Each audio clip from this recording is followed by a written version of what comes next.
parole qu'on vient de prononcer ensemble, c'est une parole donnée par le maître Peter de Nof, et qu'il a appelé lui-même le commandement sacré du maître. C'est une parole qu'on trouve à la fin de son petit livre, le Testament des couleurs, et qui fait comme partie de cette méthode sacrée du Testament des couleurs. Et cette parole, ce commandement sacré, comme le maître l'a appelé, commandement sacré du maître, c'est une splendeur, hein. C'est en elle-même cette parole, en lui-même ce commandement, mais c'est tout un chemin, c'est tout un programme, il y a des clés immenses, hein. Si vous vous penchez un peu sur ce commandement pour le méditer, pour le digérer, pour l'assimiler petit à petit, comme une nourriture qui vient d'un monde céleste pour nous éveiller, et ben voilà, ça va vous parler, ça va vous révéler des secrets de l'intérieur. Déjà le commencement, le premier mot de ce commandement, c'est « aime ». Aime le chemin parfait de la vérité et de la vie. Voilà, le premier mot de ce commandement, c'est « aime ». Aime le chemin parfait de la vérité et de la vie. L'amour pour Dieu, au-dessus de tout. C'est ça, voilà. Qu'est-ce qu'est un essénien au-dessus de tout? Un essénien, il est au service de Dieu. Il place l'amour de Dieu au-dessus de tout, au-dessus de tous les intérêts mortels, humains, personnels, éphémères, voilà. C'est l'amour de Dieu qui guide les esséniens, les enfants de la lumière. Voilà, à l'époque du maître Peter de Nof, c'était pas, voilà, lui le maître, il appelait pas ses élèves les esséniens, mais voilà, il faut voir que essénien, c'est un mot, il faut aller au-delà du mot, dans la vibration, dans l'essence, dans le principe. Essénien, c'est juste un mot, parce que voilà, il faut bien en trouver un de mot, pour dire enfant de la lumière, parent de la lumière, c'est ça, voilà. Il faut aller dans l'essence, dans le côté caché, invisible, subtil. Et voilà, donc l'enfant de la lumière, le parent de la lumière, ce qui le guide dans la vie, ben, c'est au-dessus de tout, c'est l'amour de Dieu, l'amour pour Dieu, au-dessus de tout, au-dessus de tout, vraiment au-dessus de tout, hein. Il faut que ça soit l'amour qui nous guide.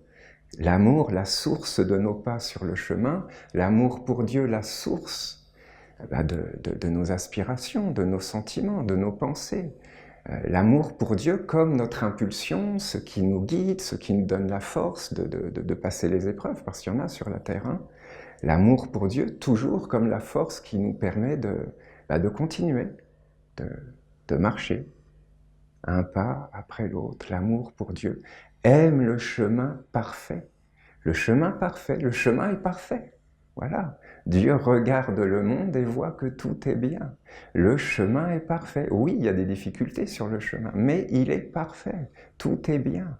Les épreuves ont un sens, un message. Il y a une intelligence. Voilà.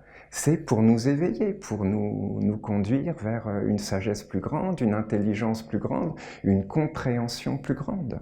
Aime le chemin parfait. Le chemin est parfait. Et le chemin, c'est quoi? C'est le chemin de la vérité, l'être véritable, et de la vie, qu'on ne connaît pas forcément. Donc c'est quoi? C'est pas la vie forcément que les humains ont. C'est une vie supérieure, une vie sublime, une vie intense, une vie divine, une vie céleste, une vie de communion avec les mondes supérieurs, sacrés, les anges, les archanges, les dieux. Aime le chemin parfait de la vérité et de la vie. Quelle splendeur, quelle merveille! Rien que cette première impulsion. Ensuite, place la bonté comme la fondation de ta maison. Alors, c'est pas ta maison extérieure, hein. C'est pas la maison qu'on a pour dormir, non, c'est le maître, il parle d'une autre maison, évidemment, la maison de notre vie intérieure, la maison de notre âme. notre espace subtil, ce avec quoi on va s'envoler quand on va quitter la Terre, quand on va passer le voile le passage du voile. Voilà, c'est ça, cette maison. C'est notre être intime, ce avec quoi on va s'envoler, notre mémoire, notre conscience. Voilà, donc ça, c'est une maison. Donc il faut prendre soin de cette maison. Et il faut bien la bâtir. Il ne faut pas la bâtir sur des principes du sable mouvant, ou de la bêtise. Voilà, parce que tout va s'effondrer. Si ta maison est construite sur la bêtise, eh ben, tout va s'effondrer. Rien va tenir. Les murs vont s'écrouler, tout va s'effriter, le toit va te tomber sur la tête. Donc pour que ta maison soit bien construite, le maître, le premier fondement, la fondation de ta maison, c'est place. Donc voilà, là voilà. Tu dois intervenir, tu dois mettre les choses en ordre, tu dois ordonner. Tu dois mettre chaque chose à sa juste place. Le chemin est parfait, mais il faut savoir ordonner les choses. Quoi mettre à quelle place? La bêtise, par exemple, ça va au recyclage. Et la bonté, ça veut dire la miséricorde, la bienveillance, la douceur, la patience, la vertu. Ça doit être le fondement, la fondation de la maison que tu portes avec toi, le jour et la nuit. Ensuite, le maître dit, on place la bonté comme la fondation de ta maison, la justice comme la mesure de ta vie. Ta vie, pas la vie de l'autre. C'est important. La justice, elle doit être tournée vers toi, pas vers l'autre. La justice de Dieu ne te demande pas d'être un justicier dans le monde des hommes, de prendre l'épée et puis de sortir combattre ceux que tu estimerais être injustes ou pas dans la volonté des mondes sacrés. Non, la justice de Dieu, elle te dit, c'est le critère pour mesurer ta vie, mais ta vie à toi, pas la vie de l'autre. C'est un grand piège de partir en guerre. Voilà, parce qu'il y en a plein, hein, ils sont légions à notre époque, hein, des religieux, des spiritualistes ou des fanatiques, il y en a malheureusement un peu partout.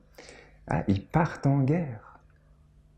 La justice de Dieu, elle te dit, non, la justice de Dieu, sa place, c'est d'être la mesure de ta vie. Est-ce que toi, tu es juste? Est-ce que toi, tu es dans la mesure, tu es mesuré? Est-ce que toi, tu mets chaque chose à sa juste place? Pas l'autre, ça ne te regarde pas. Ne te charge pas du poids de l'autre, de sa vie. Il est libre de suivre son chemin, même si tu penses qu'il se trompe, il a le droit de se tromper. Mais toi, ne tombe pas dans le piège de vouloir devenir un justicier et de redresser le monde tout entier. Commence par toi. Et après, si la justice de Dieu est établie en toi, ça va se faire de soi, naturellement, par tes actes, par tes paroles, voilà. Ça va couler de toi. Mais la justice, c'est d'abord la mesure de ta vie à toi. Un critère pour se regarder, s'analyser, se redresser. Est-ce que j'ai été juste dans telle circonstance? Est-ce que j'ai dit la bonne parole? Est-ce que je me suis trompé? La justice doit être la mesure de ta vie à toi. Ensuite, le maître, il dit, l'amour comme sa parure. Mais quelle splendeur! L'amour, c'est le trésor, c'est le joyau, c'est le rayonnement sacré, c'est le bonheur, c'est la plénitude, c'est comme la petite flamme, le foyer dans ta maison. C'est ça qui fait que tout est beau, que tout est empli de bonheur, de chaleur, de douceur, de splendeur. L'amour doit être la parure de ta vie. Tu dois le porter en toi, dans ta maison. La sagesse comme son enceinte de défense. L'amour sans sagesse, ça c'est dangereux. Il faut la sagesse pour protéger l'amour. La sagesse doit être là comme un rempart, comme une protection, comme un éveil, comme une intelligence, comme quelque chose, voilà, une compréhension des lois, des principes, pour que l'amour, le précieux dans le foyer, au centre de la maison, soit protégé. La sagesse, c'est fondamental. Il faut étudier la sagesse. C'est pour ça, une des obligations, voilà, notre maître nous avait dit, c'est simple en fait, hein, pour un Essénien, il y a juste 4 obligations. L'étude de la sagesse, de l'enseignement divin, la dévotion, le rite et l'œuvre de Dieu. L'étude de la sagesse, mais c'est fondamental, c'est une base. On doit étudier l'enseignement de la sagesse éternelle, l'enseignement de la tradition de Dieu. Tout est dans la Bible essénienne. Hein. C'est une splendeur, une merveille. Et ensuite, le maître dit « La vérité comme la lumière de ton chemin ». La vérité, c'est voilà, la lumière de l'être véritable éternel, là, tout ce qui est vrai, sincère, qui est simple, qui est doux, qui est pur, qui est l'enfant. La vérité, c'est l'enfant de l'amour et de la sagesse. On ne peut pas enfanter la vérité si on n'a pas l'amour et si on n'a pas la sagesse. C'est par l'amour et par la sagesse que la vérité de Dieu est enfantée, peut être enfantée, peut apparaître.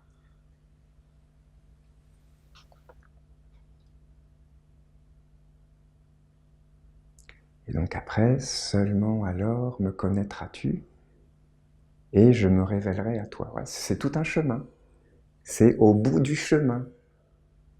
Quand on a placé la bonté comme la fondation de sa maison, la justice comme la mesure de sa vie, l'amour comme la parure, le joyau, le trésor secret caché de notre vie, comme une petite flamme à l'intérieur qui doit grandir et illuminer le monde entier. La sagesse comme son enceinte de défense, sa protection, son rempart, bien construit, bien posé. La vérité comme la lumière du chemin. Alors voilà, au bout de ce chemin parfait de la vérité et de la vie, apparaît la grande rencontre, la rencontre avec le sublime, la communion, l'échange, le partage. Il y a un psaume de l'archange Raphaël sur ça, le partage, donné par l'oracle pour cette célébration.